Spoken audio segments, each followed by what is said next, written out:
ఐలాపూర్ భూములకు ఫెన్సింగ్ వేసిరట. గ్రామంలో కొనసాగుతున్న హైడ్రా ఆపరేషన్ తుది దశకు చేరుకున్న 6 అంతస్తుల భారీ అపార్ట్మెంట్ కూల్చివేత పనులు. ఆడదాకా పోయినాం కదా మనం. గెస్ట్ హౌస్, ఫామ్ హౌస్లోని నిర్మాణాల కూల్చివేత, బీరంగూడ వైపు రోడ్డు పక్కన దుకాణాలు తొలగింపు, ఫెన్సింగ్ను అడ్డుకునేందుకు గ్రామస్తుల ప్రయత్నం, పలువురిని అదుపులోకి తీసుకున్న పోలీసులు. హైడ్రా చర్యలకు రాజగోపాల్ నగర్ వాసుల మద్దతు. హైడ్రాతో పేదల బతుకులు ఆగం, శని ఆదివారాల్లో కూల్చేయడం దుర్మార్గం. గ్రామస్తులు పేదల ఇండ్ల జోలికి వెళ్లబోమని హైడ్రా సిబ్బంది భరోసా ఇస్తున్న స్థానికులు ఆందోళన చెందుతున్నారు. ఐలాపూర్ గ్రామంలో పలువురి ఆధీనంలో ఉన్న స్థలాలు స్వాధీనం చేసుకుని ఫెన్సింగ్ వేసేందుకు ప్రయత్నించగా కొందరు యువకులు, మహిళలు అడ్డుకున్నారు. ఏళ్ల తరబడి తమ స్వాధీనంలో ఉన్న భూములను ప్రభుత్వ భూములుగా పేర్కొంటూ రాత్రికి రాత్రే స్వాధీనం చేసుకోవడం న్యాయం కాదని వాగ్వాదానికి దిగారు. అయితే ఆందోళన చేస్తున్న యువకులను పోలీసులు అదుపులోకి తీసుకుని సాయంత్రం వదిలేశారట. హైడ్రా వేసిన ఫెన్సింగ్ తొలగిస్తే కేసులు పెడతామని హెచ్చరించారట. మరి ఆయన అరకెపూడి గాంధీ ఆయన ఆయన ఆ 11 ఎకరాల భూమిలో రంగనాథ్ వేసిన ఫెన్సింగ్ తొలగించిండు కదా. అరకెపూడి గాంధీ మీద కేసు పెట్టి జైలు వేసినవా? శాతగాలే. ఎందుకంటే ఎమ్మెల్యే కదా. ఎమ్మెల్యే ఇన్ఫ్లుయెన్స్ ఉన్నోడు, డబ్బులు ఉన్నోడు సెటిల్ చేసుకోవచ్చు. సెటిల్ చేసుకొని ఉంటారు అంతే. గవర్నమెంట్ పైసలతో హైడ్రా వేసిన ఫెన్సింగ్ని హరికపూడి గాంధీ తొలగించిండు కదా. ఏం యాక్షన్ తీసుకున్నారు? ఇప్పటిదాకా మీరు ఎక్కడెక్కడైతే ఫెన్సింగ్ వేసి వచ్చారో ఆ ఫెన్సింగ్లు అట్లనే ఉన్నాయా? పెద్ద పెద్ద వాళ్ళ ఎక్కడైనా పొరపాటున మీరు వేస్తే పెద్ద వాళ్ళ జోలికి మీరు బోర్ అనుకోండి. ఇప్పుడు ఈ ఐలాపూర్ భూముల విషయం ఏంటి? దాదాపు ఇక్కడ 1200 ఎకరాలకు పైన భూమిలో కబ్జాలు లేవా అంటే 100% కబ్జాలు ఉన్నాయి. లేవని అనడానికి వీల్లేదు. ఇప్పుడు ఆయన ముఖ్యం అనే అడ్వకేట్ ఏంటంటే ఇది మా తాతలు తండ్రుల కాలం నుంచి వస్తున్న మాకు వారసత్వ భూమి అని ఆయన చెప్తున్నాడు. ఇప్పుడు హైడ్రా ఏమంటుందంటే ఇది గవర్నమెంట్ భూమి అంటుంది.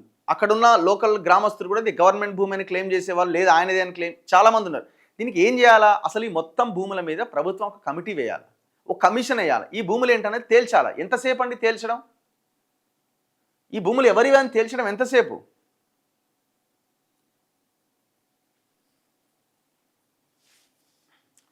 ఇప్పుడు ఇంకొక విషయం ఏంటంటే ఇది కూల్చడం కంటే కూల్చడము, దాన్ని స్వాధీనం చేసుకోవడం ఒక ఎత్తు అయితే, ఈ హైడ్రా రంగనాథ్ తన సొంత ఐడెంటిటీ, తన సొంత ప్రచారానికి వీటిని వాడుకుంటున్నాడు.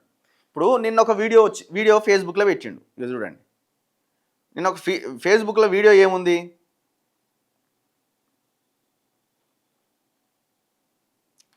ఇది వీడియో సారాంశం ఏంటంటే ఒక వ్యక్తి అంటున్నాడు, మా ప్రైవేట్ భూమి ఇది, మా ప్రైవేట్ భూమిలోకి కొంతమంది వచ్చి కబ్జా చేస్తే, మా భూమిని కబ్జా చేస్తే మేము రంగనాథ్కి కంప్లైంట్ చేసాం. మేము ఆయనతో కూర్చొని మాట్లాడిన తర్వాత ఆయన మా భూమిలోకి వచ్చి అక్రమ కట్టడాలన్నీ తొలగించేసిండు అంటుండు. గతంలో ఇదే రంగనాథ్ మనం వర్టెక్స్ భూముల్లోకి వెళ్ళినప్పుడు ఎందుకు పోతలే వాడికంటే ఏం చెప్పిండు? మేము ప్రైవేట్ భూముల జోలికి వెళ్ళము అన్నాడు. మరి ఇది ప్రైవేట్ భూమి అని అర్థమవుతుంది కదా. ఈ వీడియో ఎక్కడిది? ఆయన ఏదో పోస్ట్ చేసి ఆయన ఫేస్బుక్లో పెట్టలే. ఎవరైతే బాధితుడున్నాడో ఆయన వ్యక్తి ఉన్నాడో ఆయన ఫేస్బుక్లో పెట్టలే. రంగనాథ్ తన హైడ్రా ఫేస్బుక్ పేజ్లో పోస్ట్ చేసిన వీడియో నేను చెప్తున్నది. ఇప్పుడు ఆయన క్లియర్గా చెప్తున్నాడు. అలా దాన్ని ఎండార్స్ చేస్తూ రంగనాథ్ తన వెబ్సైట్లో తన ఫేస్బుక్ పేజ్లో పెట్టుకున్నాడు. మా ప్రైవేట్ భూమి వేరే వాళ్ళు కబ్జా చేస్తే, ఆ ముఖ్యం అనే వాళ్ళు కబ్జాలు చేస్తే మేము రంగనాథ్ని అప్రోచ్ అవుతే వచ్చి వాటిని కూలగొట్టిండు అంటున్నాడు. ఎవరైతే వీడియోలో మాట్లాడినో ఆయనదే కావచ్చేమో, ఆయనది కాదో తర్వాత పక్కన పెట్టండి. మనం ఆయన ఏం అంటలేము. రంగనాథ్ గురించి మాట్లాడుతున్నాం. ప్రైవేట్ భూముల జోలికి మేము వెళ్ళము అని ఏదైతే నువ్వు మాట్లాడుతున్నావో, నీకు అక్కడ వర్టెక్స్ వర్మతో నీకు లాలూచి కుదిరింది కాబట్టి, ఒప్పందాలు కుదిరినాయి కాబట్టి నువ్వు మాట్లాడుతున్నావో, మరి ఈ విషయంలో ఎందుకు కాదు? మరి ఈ ప్రైవేట్ భూములకు ఎందుకు పోయినా వాళ్ళకి వదిలేయాలి కదా. రెవెన్యూ డిపార్ట్మెంట్కి వదిలేయాలా, ఆయన కేసు పెట్టుకోమని చెప్పాలా. ప్రైవేట్ ల్యాండ్కి నువ్వు ఎట్లా పోయినావు? సో ఆ వీడియోకి మ్యూజిక్ ఉన్నది, అందుకే మనం ప్లే చేయలేకపోతున్నాం. అంటే వాళ్ళతో నీకు ఒప్పందం అయి ఉంటుంది. సగం సగం అనుకున్నారా, ఎంతెంత అనుకున్నారు?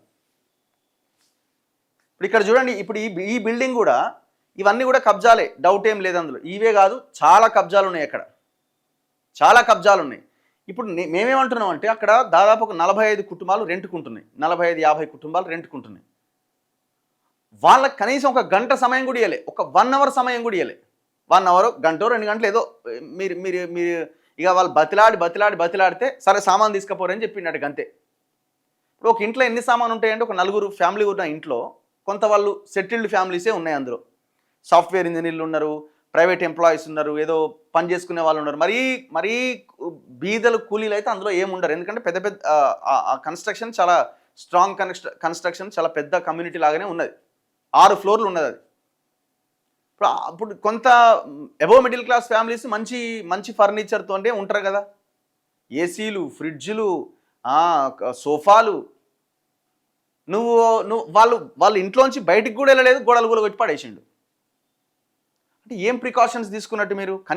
కనీసమైన ఇది ఉండాలిగా. ఏమంటారు దీనికంటే, లేదు లేదు వాళ్ళు వెళ్ళి స్టే తెచ్చుకుంటారు అంటారు. అరే, గవర్నమెంటే మీ చేతిలో ఉన్న తర్వాత 4 రోజులు స్టే తెచ్చుకుంటాడు, వారం రోజులు స్టే తెచ్చుకుంటాడు.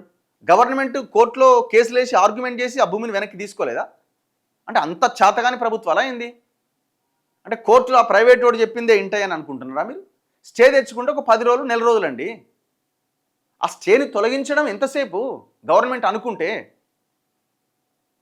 లేదు లేదు, ఇమీడియట్గా వాళ్ళు పిటిషన్ వేస్తారు కోర్టులో, సాయంత్రానికి వాళ్ళు స్టే తెచ్చుకుంటారు కాబట్టి కూలగొట్టలేమట. మరి దేనికి ఉంది గవర్నమెంట్? మరి అంత బలహీనంగా ఉందా? 50 కుటుంబాలు వాళ్ళ గోస ఎంత భయంకరం అంటే, మేము అక్కడికి వెళ్తే డీసీఎంలు, ఆటోలు తెచ్చుకొని ఆ ఫర్నిచర్ని కాపాడుకొని అందులో పెట్టి ఎక్కడ పోతున్నారు మీరు అంటే దిక్కులు చూస్తున్నారు వాళ్ళు. మనం ఇల్లు ఖాళీ చేసేటప్పుడు ఒక 10-15 రోజుల ముందే ఇల్లు చూసుకొని దాని అంతా రెడీ చేసుకొని ఒక 2-3 రోజుల ముందు నుంచే మనం ఇక్కడి నుంచి సామాన్ ఒక్కొక్కటి సర్దుకుంటూ వెళ్తాం. ఇక్కడ తీసుకెళ్ళిన సామాన్ అక్కడ సెట్ చేయడం నెల రోజుల పైన పడుతుంది. అంత కష్టం ఇల్లు మార్చడం అన్నది. ఈ దుర్మార్గులకు తెలిస్తే కదా ఇల్లు మార్చడం ఎట్లా అన్నది. సొంత ఇళ్లల్లో ప్రభుత్వం ప్రజల సొమ్ముని మింగుకుంటా తినుకుంటా ఆయా ఇళ్లల్లో విలాసవంతమైన ఇళ్లలో ఉన్న వాళ్ళకి రెంటుకున్న వాళ్ళ జీవితాలు ఏం తెలుస్తాయి? వాళ్ళకు ఒక 2-3 రోజుల సమయం ఇచ్చి, ఒక వారం రోజుల సమయం ఇచ్చి మీరు వెళ్ళిపోండి బాబు అంటే వాళ్ళు వెళ్ళిపోరా? వాళ్ళకి ఏం అవసరం వాళ్ళకి? ఇప్పుడు ఇదంతా ఓకే, ఎవడు పర్మిషన్ ఇచ్చింది దానికి? 6 అంతస్తుల బిల్డింగ్కి వాని లోపల వేసినవా? వారి మీద కేసు పెట్టినవా? కరెంటు బిల్లు ఉన్నది, కరెంట్ కనెక్షన్ ఇచ్చినారు, వాటర్ కనెక్షన్ ఇచ్చినారు, అన్నీ ఉన్నాయి కదా. మరి 6 అంతస్తుల బిల్డింగ్ కట్టేదాకా ఏం చేస్తున్నది లోకల్ టౌన్ ప్లానింగ్ కూడా? ఏం చేస్తున్నాడు? ఆ అమీన్పూర్కి సంబంధించిన పటాన్చెరు నియోజకవర్గానికి సంబంధించిన అధికారులు ఏం చేస్తున్నారు? ఇంకా చుట్టూ మొత్తం అవన్నీ దాదాపుగా కబ్జాలే. ఎవడు చేసింది కబ్జాలని? ఎవడి హయాంలో జరిగినాయి? గూడెం మహిపాల్ రెడ్డి హయాంలో జరిగినాయి. కేసు పెట్టిరా గూడెం మహిపాల్ రెడ్డి మీద? అండ్ ఇంకా భయంకరమైన విషయం ఏంటంటే, ఇప్పుడు ఆ ముఖ్యమైన ఆయన గెస్ట్ హౌస్ కూలగొట్టారు, కబ్జా అంటున్నారు. ఈ బిల్డింగ్ కబ్జాని ఇది కూడా కూలగొట్టారు. ఇప్పుడు అత్యవసరమైంది ఏది? రేపు వర్షాకాలం, మళ్ళీ ఎండాకాలం పోతే మళ్ళీ వర్షాకాలం స్టార్ట్ అవుతుంది. అదే అమీన్పూర్లో నాలాలు డైవర్ట్ చేసి మొత్తం ఆగమాగం చేసి ఎన్నో కన్స్ట్రక్షన్ కంపెనీలు మేము తిరిగిన ఒక్కొక్క మళ్ళీ ఇప్పుడు పోతాం రంగనాథన్, వీడికి వస్తావా రావా అని మళ్ళీ అడిగి పోతాం. అవంతిక అని ఒక కన్స్ట్రక్షన్ ఉంది. వాడు ఏకంగా నాలా మీదనే ఆ బంధంకుమ చెరువుకు నుంచి వచ్చేటువంటి అవుట్ స్ట్రీమ్ నాలా మీదనే మొత్తం ఆఫీస్ కట్టి పడేసిండు. నాలాని మొత్తం డైవర్ట్ చేసిండు. దానివల్ల వెనకాల ఉన్న దాదాపు ఒక 600-700 ఫ్యామిలీస్ మొత్తం నీట మునిగిపోతున్నాయి వర్షాకాలం స్టార్ట్ కాగానే. ఏ పని ముందు పెట్టాలా?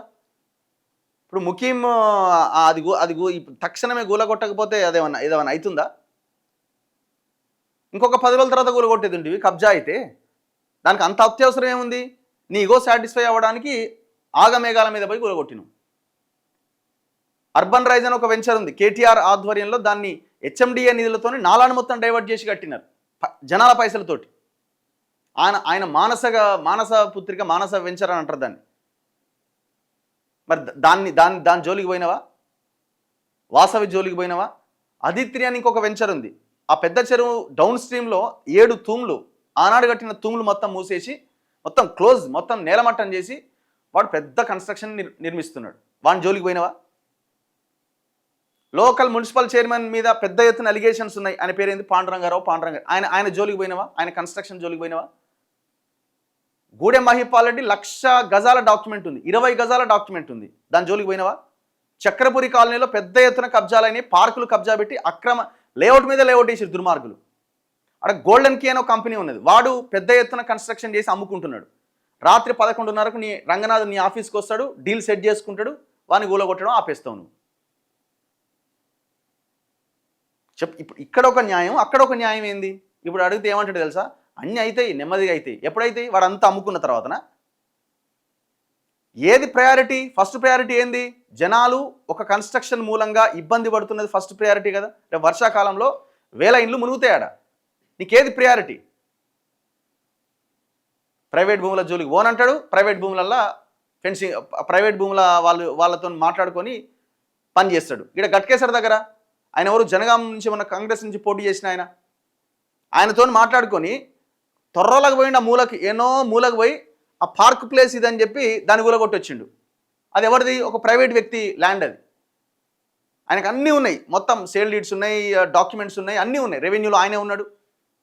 చివరికి మన దగ్గరకు వచ్చారు. మన దగ్గరకు వస్తే వాళ్ళకి ఒకటే ఫోన్ చేసి ఒకటే బతిలాడుతున్నారు. ఇక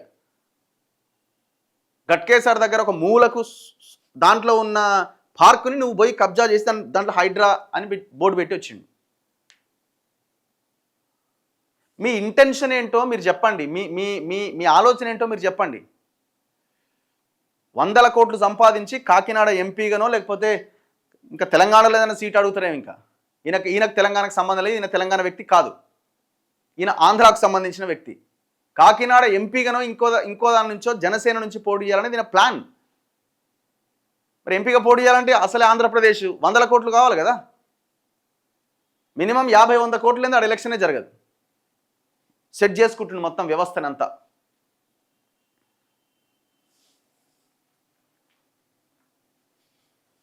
ఇప్పుడు కోర్టు ఆల్రెడీ చెప్పింది శని ఆదివారాల్లో కూల్చొద్దని కోర్టు చెప్పింది కదా. ఎట్లా కూలుస్తున్నాం మరి శని ఆదివారాల్లో?